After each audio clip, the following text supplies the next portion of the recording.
Assalamualaikum warahmatullahi wabarakatuh. Kita mulakan dengan membaca 10 ayat yang terakhir dari surah Al-Kahfi. A'udzu billahi minasy syaithanir rajim. Bismillahirrahmanirrahim. الذين كانت أعينهم في غطاء عن ذكري وكانوا لا يستطيعون سمعا أفحسب الذين كفروا أن يتخذوا عبادي من دوني أولياء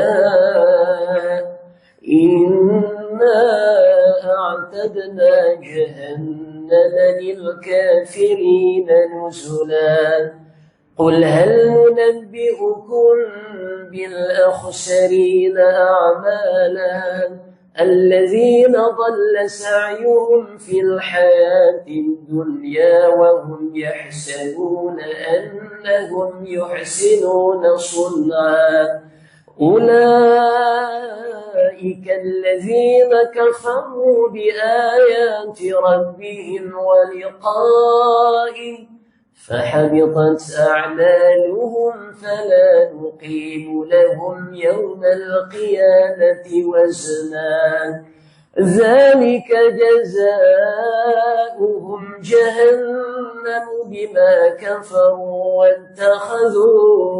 واتخذوا آياتي ورسلي هزوا إن الذين آمنوا وعملوا الصالحات كانت لهم جنات الفردوس نزلا خالدين فيها لا يبغون عنها حولا قل لو كان البحر مدادا لكلمات ربي لنفد البحر قبل أن تنفد كلمات ربي ولو جئنا بمثله مددا قل إنما أنا بشر مثلكم يوحى إلي أنما إلهكم إله واحد فمن كان يرجو لقاء ربه فليعمل عملا صالحا ولا يشرك بعبادة ربه أحدا صدق الله العظيم حسبنا الله ونعم الوكيل لا حول ولا قوة إلا بالله.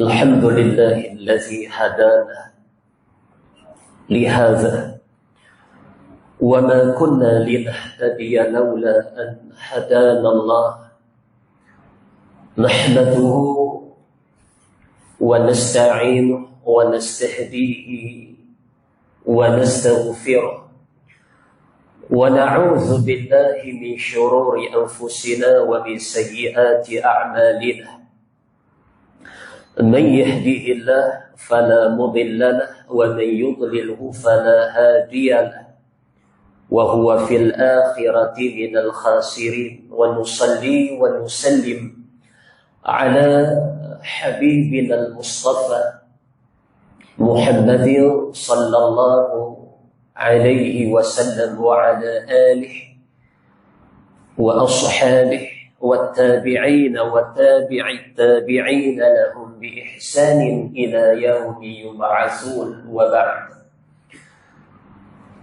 اللهم يسر لنا أمورنا اللهم يسر لنا أمورنا اللهم يسر لنا أمورنا مع الراحة لقلوبنا وأبداننا والسلامة والعافية والسلامة والعافية والسلامة والعافية في ديننا ودنيانا يا رب العالمين. عن أبي هريرة رضي الله عنه عن النبي صلى الله عليه وسلم قال: من نفس عن مؤمن كربة من كرب الدنيا نفس الله عنه كربة من كرب يوم القيامة. ومن يسر على معسر يسر الله عليه في الدنيا والآخرة. Rawahu Muslim. Seluruh pegawai serta ahli jawatan kuasa, tuan-tuan, puan-puan muslimin dan muslimat rahimakumullah. Alhamdulillah, syukur pada Allah Rabbul Alamin. Sekali lagi tuan-tuan dan puan-puan sekalian, dapat kita bertemu bagi meneruskan bicara pengajian kitab 40 hadis akhlak mulia yang insya-Allah malam ini tuan-tuan dan juga puan-puan kita tiba membicarakan hadis ke-31. Hadis ke-31 di bawah tajuk menunaikan hajat orang lain. Setelah sebelum ini riwayat ke-30 menziarahi orang yang sakit, malam ini di bawah tajuk menunaikan hajat orang lain. Riwayat Imam Muslim, Nabi bersabda, man nafasa an mu'minin kurbatan min kurabid dunya nafasallahu anhu kurbatan min kurabi yaumil qiyamah wa man yassara ala mu'sirin yassarallahu alaihi fid dunya wal akhirah. Artinya daripada Abu Hurairah radhiyallahu anhu, daripada Abu Hurairah ataupun Abdurrahman ibn Sakhrin radhiyallahu anhu, dari Nabi sallallahu alaihi wasallam baginda bersabda, man nafasa an mu'minin kurbatan min kurabid dunya, barang siapa melapangkan orang yang mukmin dari suatu kesusahan daripada kesusahan dunia. Kurbatan min kurabid dunya, nafasallahu anhu kurbatan min kurabi yaumil qiyamah. Nescaya Allah Ta'ala melapangkan daripadanya akan kesusahan dari kesusahan hari kiamat. Wa man yassara ala mu'sirin, dan kata Nabi, barang siapa memudahkan atas orang yang sedang dalam kesusahan, yassarallahu alaihi fid dunya wal akhirah, maka Allah Ta'ala akan memudahkan ke atasnya daripada kesusahan di dunia dan di akhirat. Hadis riwayat Muslim. Tuan-tuan dan puan-puan, kita jumpa malam ini satu riwayat yang bawa fadilat yang cukup besar dan faedah yang cukup hebat. Apabila salah seorang di kalangan kita, tuan-tuan, baik kawan kita, baik sahabat kita, baik jiran kita, baik siapapun di kalangan kita yang ada kepayahan dan kesulitan, ada masalah yang ganggu urusannya, pekerjaannya, selagi mana perkara itu bukan atas perkara dosa dan maksiat, tiba-tiba tuan-tuan dan puan-puan menjadi salah seorang yang memudahkan urusannya. Walhal apa yang tuan-tuan buat itu tidak ataupun bukan berhajat supaya pertolongan itu satu hari kelak dibalas oleh orang berkenaan. Tuan-tuan tolong dia, bantu dia kerana Allah. Tak harap apa-apa pulangan. Bukan ada perjanjian, hari ni aku tolong kamu, esok, lusa kamu tolong aku, tak. Ataupun ada sesuatu tujuan di sebalik pertolongan dia atas sulit dan sukar saudara dia, tidak. Melainkan pertolongan itu kerana Allah. Tak ada tujuan apa-apa, tak ada muslihat apa-apa. Tak ada niat nak berderau apa-apa. Lama tak tengok berderau ni tuan-tuan. Melainkan kerana Allah, ataupun kita sebut lillahi ta'ala. Siapa-siapa yang tolong, kata Nabi SAW, melapangkan urusan saudaranya. Dia jadi salah seorang yang membantu urusan saudaranya, memudahkan urusan saudaranya. Selagi bukan atas perkara maksiat dan dosa, maka fadilatnya Allah Azza wa Jal pula kelak akan meringankan dan melapangkan kesusahan akhirat dia. Sebab tu tuan-tuan, orang beriman dia bukan harap orang yang dia tolong tu balas. Tuan-tuan, kalau tuan-tuan dan puan-puan buat satu-satu amalan, satu-satu perkara, tuan-tuan tanam. Faham tanam di sini? Tuan-tuan niat supaya orang yang tuan-tuan dan puan-puan tolong atas bab apapun, satu hari nanti tolong tuan-tuan. Amat rugi yang demikian itu. Dan tuan-tuan, habuan baik kalau apa yang tuan-tuan hajat tu tuan-tuan dapat, dia tolong balik maknanya. Habuan baiklah. Tapi sama ada orang yang tuan-tuan tolong itu balas jasa tuan-tuan ataupun dia tak balas.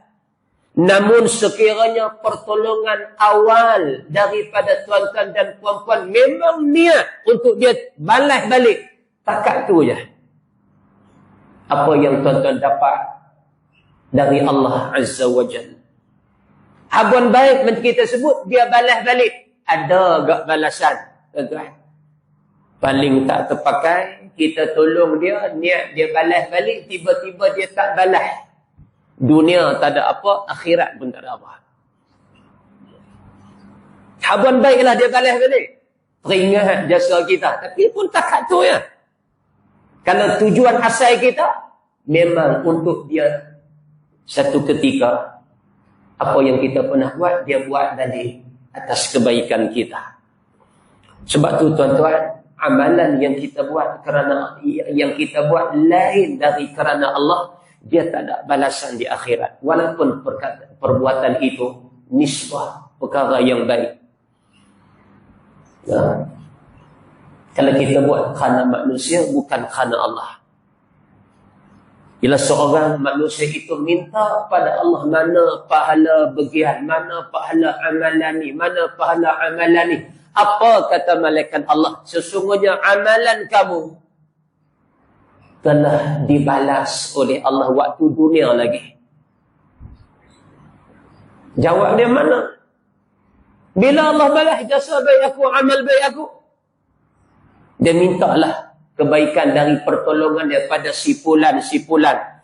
Dia mintalah kebaikan atas perkara-perkara yang dia buat dalam bab tolong hajat orang, meringankan susah orang, melapangkan kepayahan orang. Termasuklah tajuk yang kita bicara malam ni. Tapi malaikat kata, apa yang kamu buat dari kebaikan itu, Allah dah balas waktu dunia. Dia tanya pula, di mana balasan itu berlaku? Bila? Bagaimana? Jawab malaikat, bukankah kamu buat sesuatu perkara itu supaya orang puji kamu? Dia mengaku bala, bahkan maka sesungguhnya orang yang kamu puji itu, orang yang kamu tolong itu, telah pun memuji kamu. Itulah balasan untuk amal kamu. Bukankah kamu buat satu-satu perkara, pertolongan dan seumpama terhadap saudara kamu, kamu berniat supaya dia tolong pula hajat kamu kemudian, dan bukankah saudara itu telah tolong kamu? Apa yang kamu nak dari pertolongan awal kamu itu? Dia jawab, bala, bahkan. Maka itulah balasan dari amal baik kamu yang telah Allah balas waktu dunia. Kerana tujuan kamu bukan kerana Allah. Kerana nak sekian-sekian, dan sekian-sekian itu Allah dah bagi pada kamu. Sebagaimana orang yang gugur syahid, keluar perang supaya dia disebut-sebut keberanian dia. Maka di akhirat kelak tak ada balasan untuk yang begini. Pasal apa? Pasal tujuan dia keluar berperang supaya dia disebut seorang yang jari, seorang yang berani. Sesungguhnya waktu syahid kamu, manusia ramai telah memuji keluarga kamu bahawa mereka ada seorang yang berani sehingga sanggup keluar berperang dan mati syahid. Kamu dah dapat apa yang kamu nak daripada mulut-mulut manusia.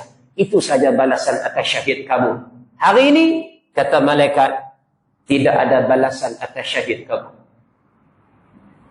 Kalau hak syahid pun demikian keadaan tuan-tuan. Apatah lagi hak biasa-biasa di kalangan kita ni. Sebab tu, apa-apa yang berkait kita dengan manusia lain tuan-tuan, niatlah kerana Allah. Balasan dia lebih utama dan lebih hebat daripada apa yang kita buat pada saudara kita dari bab pertolongan itu. Tapi kalau niat supaya dia tolong balik, dia balas balik, dia berderau balik, takat tu je lah yang kita habang. Habuan baik kalau dia tolong kita, ada juga balasan hak kita buat baik di awal itu ni. Tapi kalau dah, takat tu lah, akhirat tak ada apa. Pasal buat itu bukan lillahi ta'ala. Tapi kalau kita buat kerana Allah, kita tolong melapangkan orang yang beriman dari suatu kesusahan, daripada kesusahan dunia. Ni berlaku ni buat tulah ni. Perkara pula yang berlaku bab dunia. Apatah lagi kalau kita tolong urusan akhirat saudara kita. Allahu Akbar. Min babil aula, lebih utama Allah tolong hajat akhirat kita. Kalau tolong hajat dunia pun Allah tolong hajat kita di akhirat, apatah lagi tolong hajat akhirat saudara, lagi-lagilah Allah tolong hajat akhirat kita. Nah, minta saat kita solat jenazah tuan-tuan, tu kita tolong hajat saudara kita untuk akhirat dia. Nah, kita tolong hajat saudara, ahli keluarga dia untuk melepaskan hajat akhirat. Kita bayang fadilah dia. Bagaimana Allah nak balas untuk sekalian tuan-tuan yang 4 takbir di belakang jenazah. Barakallahu fikum. Itu akhirat. Hak dunia pun hebatlah. Tambah akhirat sebentar tadi. Sebab tu solat jenazah jangan duk bayang RM5. Faham? Dah 5 lagi lah. SST tak naik sikit.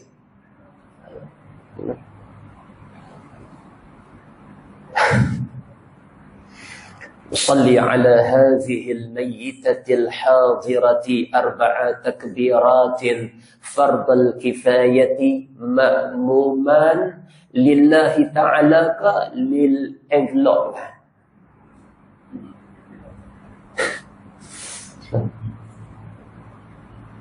Lillahi ta'ala ke lil fulus ke? Kalau lil fulus, takat apa yang ada dalam envelope itu saja. Itu je habuan apa yang kita buat. Untuk akhirat, tak sampai apa yang kita buat. Habuan, tuan-tuan, kalau ada RM5 dalam tu. Ni balik-balik, duk rasa sedap hati, buka-buka, tak ada apa. Tersilap. Envelope tu terlepas pandang. Buka, tak ada apa. Lagi naya. Lagi naya. Nah. Banyaklah kerana Allah Azza wa Jalla. Ada sedekah dari pihak waris, alhamdulillah. Tak ada pun, alhamdulillah. Tujuan kita nak melapangkan hajat akhirat saudara kita. Yang satu hari orang pula nak lapang hajat akhirat. Saya termasuk tuan-tuan dan puan-puan. Takkan kita tak duduk depan macam dia? Takkan kita tak berlaku keadaan dan kejadian macam tu? Awak tuan-tuan nak dekat langit juga? Nah, 2 hari lepas kawan baik saya di Langgar meninggal. Saya nama Azizi, dia nama Aziz. Dekat tuan-tuan. Takut malaikat maut kata dah cari dah nama Aziz, kita cari hak dekat-dekat dengan nama Aziz. Pergi kita, kan? Duk nampak hak dekat dengan Aziz ni Azizi. Tuan-tuan. Tapi kalau betul nama lagu tu, kita akan habaq daripada nak dekat-dekat dengan nama Aziz, baik perlebih nama Aziz dulu, kan? Tak ada nak Ramadan berapa hari lagi. Esok petang tengok anak bulan. Nampak Isnin puasa, tak nampak Selasa puasa. Tuan-tuan suka nampak ke tak nampak? Tunggulah malam esok tuan-tuan. Nah, walaupun tuan-tuan boleh jangka awal. Takut terkejut macam raya hari tu, duk sangka lusa raya, tak esok tu raya dah. Dan palas ke mana, daging ke mana. Cempara raya tahun tu. Tak kata apa kita. Jadi esok tunggu dulu tuan-tuan. Kalau nampak, malam esok tarawih lah. Sebab Isnin tu 1 Ramadan, malam esok malam 1 Ramadan lah. Bila petang esok tengok anak bulan. Tapi kalau tak nampak, Isnin itu dikira masih hari dari bulan Syaban, Selasa baru 1 Ramadan. Cuti sekolah pula. Dah cuti sebulan lah. Ngaji 2 hari, cuti pula. Kan? Niatlah kerana Allah. Sampai akhirat. Kalau hajat dunia pun, tolong hajat saudara kita berkait hajat dunia pun dah besar kelebihan. Allah tolong pula hajat akhirat kita. Apatah lagi kita tolong selesaikan hajat akhirat saudara kita. Lebih-lebih Allah tolong hajat akhirat kita. Hidup di dunia ini penuh dengan cabaran. Satu persatu datang menghadapi kita. Selesai satu masalah, timbul pula masalah yang lain. Ada yang besar dan ada yang kecil. Ada yang mampu untuk kita hadapi dan yang kita terpaksa memerlukan bantuan orang lain. Tuan-tuan, bukan sedia kita boleh selesai bab hak kita ni. Ada ketika kena minta tolong. Ada ketika kita minta tolong. Saya dah kenal seorang imam muda kita tadi. Seorang imam dalam kota Setang. Dia duk main gym. Dia main gym. Tahu main gym? Main besi. Cerita dia hari tu lah. Ada lah. Ada sini duk main. Kaji duk main gym lah. Kalau nak puasa ni nak ambil stamina sikit. Dah. Duk kat dumbbell lah apa. Siapa ni duk? Takkan lebih-lebih kami duk main gym Ustaz. Jangan wai kami. Kan? Bila main gym, Itu dia tak pirah. Saya tanya, Datuk Imam, awak tak pirah kan? Pasal tahu dia pi, kemudian tahu dia tak pirah. Dia tahu, tak boleh pi Ustaz. Jubah tak selui. Tak tulis lagu mana? Oh, dulu kita boleh pakai, kita boleh buang sendiri. Sejak pinjim ni dia nak ketui di badan tu. Nak pakai boleh, nak buang tak boleh. Itu nak kena minta tolong orang, suruh apa? Dia pula tak nikah ni. Tidak boleh bini tolong jubah tu keluar. Balik Aisyah tu kan. Ini dah. Oh, payah. Nak suruh anak menakan kau payah dia dah. Tinggal saya. Dia nak ketui badan tu. Naiklah masa tu kan. Tapi nak pakai jubah, nak buang tak boleh. Kena orang tolong buang jubah. Kalut aku tu dia kata. Tiap-tiap kali nak buang, kena orang tolong kita ni. Apa cerita kan. Tapi tidak. Tu Imam minjimu. Mereka minta dah. Seram anak Tariah. Tapi Allah tak pirah. Allah ni jubah boleh buang sendirilah. Dia tak kembang badan tu kan. Dia tak pirah. Tu saya kata bila nak pergi pula tu Imam pakai dak lah kot dia kata. Tapi tu Imam tu tak nikah lagi. Nikah senang sikit lah. Jadi tak semua benda tuan-tuan kita boleh buat sendiri. Ada ketika kena minta tolong orang. Lah tak apa lagi lah ke depan 5-6 tahun lagi tuan-tuan kalau Allah panjang umur kita. Silat-silat hari bulan makan pun orang suap kita. Minum pun orang bagi minum dekat mulut kita. Suar camca di hujung mulut kita. Tak masuk lah. Orang tolong pun tak masuk dah hayang tu. Ambil pula apa? Recah apa? Recah kain. Apa-apa? Ilah ni mulut ni. Orang tolong. Kita pun duk cap mulut ni kan. Panggil cap ke apa kan? Cap sayang masa kan. Titik jerat masuk mulut. Titik jerat 5-6 titik keluar balik kan. Keluar balik ke mulut tu. Orang tolong kita tuan-tuan. Walaupun lah ni dia kemas dia minum tuan-tuan. Tak hajat siapa satu hari kita hajat tolong orang. Habis kemas macam mana pun tuan-tuan satu hari bersaksilah perkataan saya ni. Baju kita pun orang tolong buka. Waktu mana? Qalu inna lillah wa inna ilaihi raji'un. Takkan tuan-tuan masa kita meninggal kita telanjang? Dah, kita berpakaian. Tak kira lah pakai apa pun. Orang tolong buka pakaian. Walhal puluh tahun. Tak nak siapa sentuh pakaian kita. Kita pakai, kita buka. Kita pakai, kita buka. Satu hari orang tolong buka. Saya pun silat-silat orang tolong buka pakaian saya. Bila buka rasa payah, dia kata mai gunting lah, kerat tu ya. Piak belah tepi ni. Orang tolong tuan-tuan Lama ni kita duduk mandi. Tak pernah orang mandi kita kecuali waktu kita kecil-kecil dulu. Satu orang tolong mandi kita. Mandi apa? Mandi jenazah. Orang tolong kita. Kalau rasa kemas sangat mandi sendiri. Mandi sendiri ya. Rasa kemas ya. Selama ni kita duduk pakai pakaian kita sendiri. Satu hari orang tolong pakai pakaian kat kita. Bila?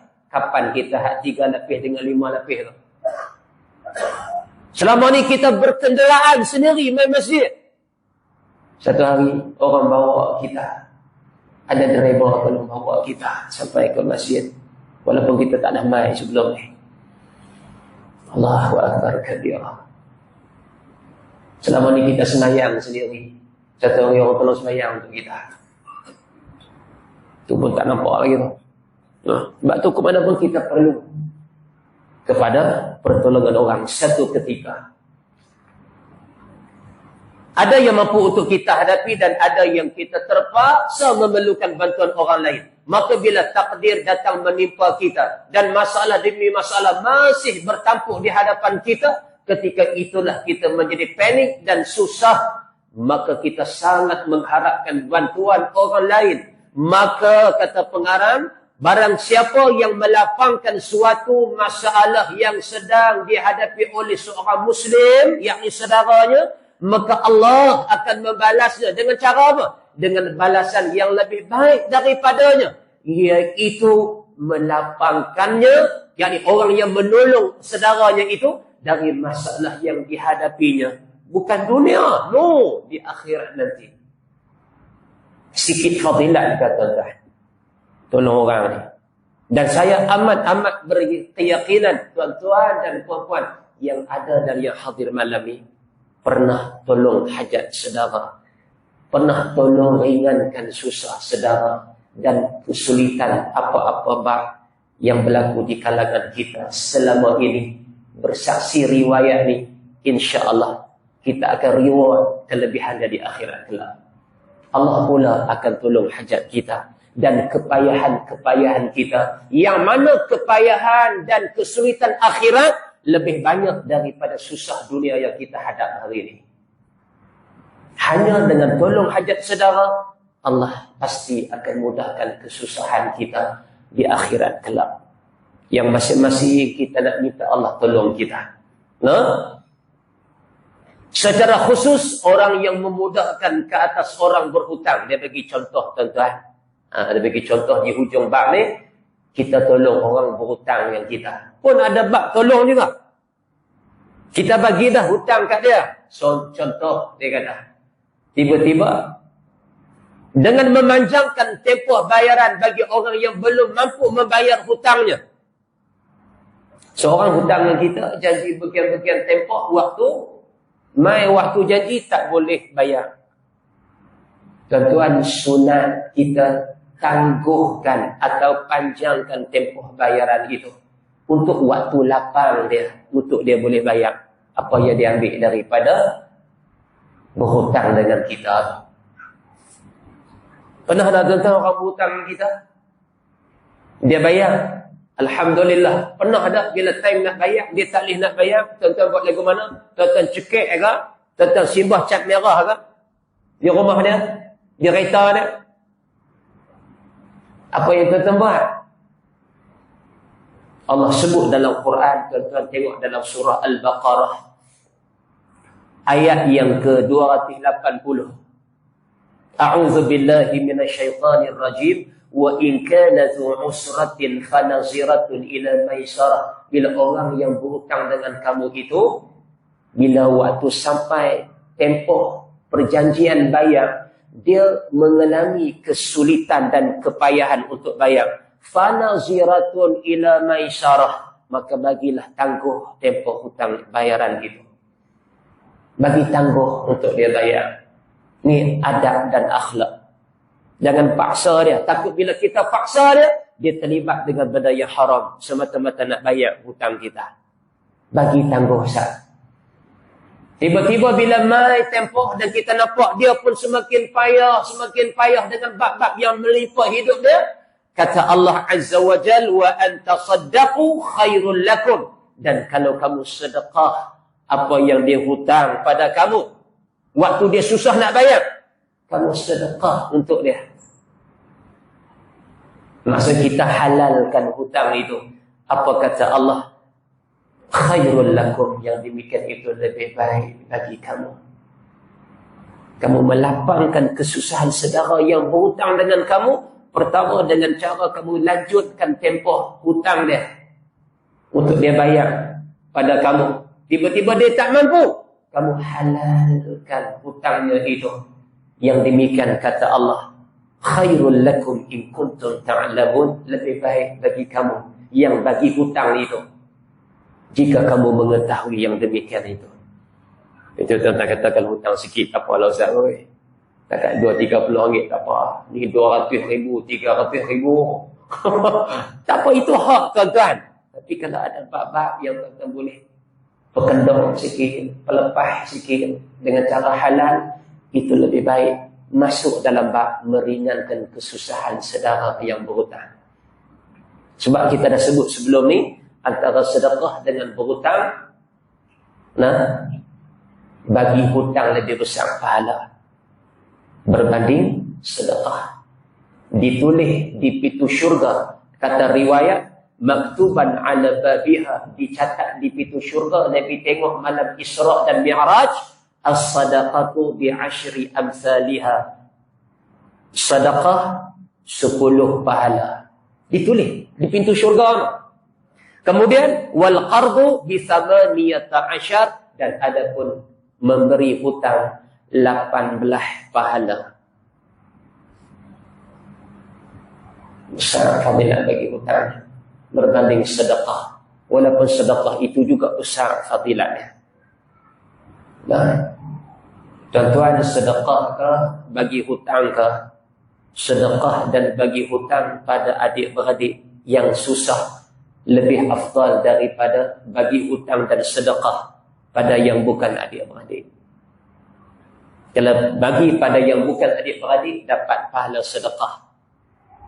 Kalau bagi kepada adik-beradik, dapat 2 pahala. Pertama sedekah, yang kedua silah, hubungan rahim dengan adik-beradik, dapat 2 pahala. Sebab tu carilah kalau bab sedekah apa, cari adik-beradik hak susah dulu, dapat 2 pahala. Pahala sedekah dengan pahala hubung rahim bab adik-beradik. Adik-beradik pula, siapa yang paling afdal kita sedekah? Nak insya dah ni. Bang dah tuan-tuan ikut-ikut ni. Sedekah pada fakir miskin, sedekah pada adik-beradik lebih baik daripada yang bukan adik-beradik. Sedekah pada adik-beradik pula lebih baik pada siapa? Mak menekan kita, mak menekan kita, pupu kita, anak menekan kita. Sedekah pada adik-beradik pula, setelah adik-beradik itu mengatasi orang yang susah di kalangan yang bukan adik-beradik, sedekah di kalangan adik-beradik itu pula yang paling baik ialah sedekah kepada mereka, yakni adik-beradik yang selama ni duk putih rahim dengan kita, yang bermusuh dengan kita, yang ada masalah dengan kita. Sedekah pada mereka yang susah itu lebih baik daripada adik-beradik yang memang tak ada masalah apa, memang cantik, elok hubungan, tapi dia susah. Lebih afdal cari adik-beradik yang ada masalah dengan kita dalam hubungan adik-beradik. Itu lebih afdal sekiranya dia susah. Itu dia punya martabat dia. Kita obat lagi lagi adik-beradik hak susah ada. Kalau ada yang ada masalah kita dengan dia atau dia dengan kita, sedekah di situ lebih utama walaupun adik-beradik, berbanding adik-beradik yang sedia baik dengan kita. Itu juga tuan-tuan dalam bab bagi hutang, dalam bab memanjangkan tempoh hutang ataupun menghalalkan hutang, itu juga termasuk dalam melapangkan kesusahan saudara. Apa yang dimisalkan oleh pengarang kitab kita ni. Jadi tuan-tuan, ambillah kesempatan ni. Apa bab sekalipun, selagi bukan pertolongan tuan-tuan, puan-puan kepada saudara itu, selagi mana bukan atas perkara maksiat, tolonglah. Moga-moga fadilat dia, Allah tolong pula kepayahan akhirat kita di sana kelak, yang semestinya lebih banyak kepayahan yang kita akan jumpa berbanding kepayahan, kesusahan dunia yang telah kita alami selama ini. Jadi ambillah dan rebutlah peluang ini. Hisab dia mudah aja, sifir dia mudah aja. Kita tolong hajat orang, Allah tolong hajat kita di akhirat. Kita tolong susah orang dunia, Allah tolong susah kita di akhirat. Kita tolong melapangkan kesulitan manusia di dunia, Allah tolong mudahkan kesulitan kita di akhirat. InsyaAllah. Jadi qadar itu dulu tuan-tuan. dan juga puan-puan, dan sempena kesempatan kuliah yang terakhir saya bersama tuan-tuan sebelum Ramadan ini, saya mengucapkan minal aidin wal faizin kullu am wa antum bi khair. Selamat menyambut Ramadan al-Mubarak. Baki lebih kurang 2 hari saja lagi. Moga-moga Allah sampaikan kita bertemu dengan Sayyidus Syuhur, penghulu segala bulan ini.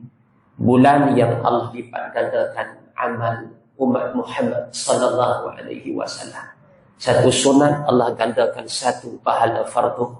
1 fardu 70 fardatan fima siwa. Allah gandakan 70 kali ganda fardu di luar daripada Ramadan.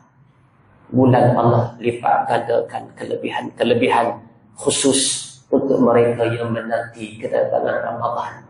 Tetamu istimewa yang Allah bagi pada umat Muhammad. Mudah-mudahan kita dapat memanfaatkan Ramadan yang akan tiba ini.